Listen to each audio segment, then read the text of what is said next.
আসসালামু আলাইকুম। যেহেতু বাজেট ফ্রেন্ডলি ট্যুর দিব তাই চলে আসছি ট্রেনে 250 টাকা দিয়ে টিকিট কাটলাম। খিদা লাগছে তাই চলে আসলাম। ভাত, ভর্তা, ডিম ভাজি, ডাল দিয়ে ভাত খাওয়া দাওয়া করব। খাওয়া দাওয়া শেষে স্টেশনের ভিতরে চলে আসলাম। অনেক দিন পর একটা ট্রেন ট্যুর দিব।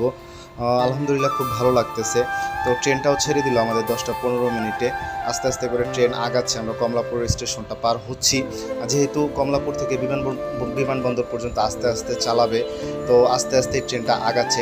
নিজেকে একটু ক্যামেরা বন্দি করে নিলাম। খুবই ভালো লাগতেছে। একা একা ট্যুরের মধ্যে যে মজা, এটা হয়তো অন্য কোথাও নাই। একা একা করতে সাহসও লাগে। তো আপনারা সবাই এরকম রিস্কি কোনো করবেন না, ভিডিও শ্যুট করবেন না। এটা আসলে আমার কাছে করতে মনে হয় না, তারপরেও করলাম। রাত 2টা বেজে গেছে, একটা চানাচুর মামা আসলো, চানাচুর খাইলাম। সকাল হয়ে গেল, 2 ঘন্টা ধরে বৃষ্টি পড়তেছে, বৃষ্টি পড়ার কোনো নামই নাই। বৃষ্টি তো থামতেছেই না। তো বাধ্য হয়ে বৃষ্টিতে ভিজে ভিজেই আমি চলে আসলাম প্ল্যাটফর্মে। আসার পর দেখে আমার মতো অনেক মানুষ এখানে অপেক্ষা করতেছে।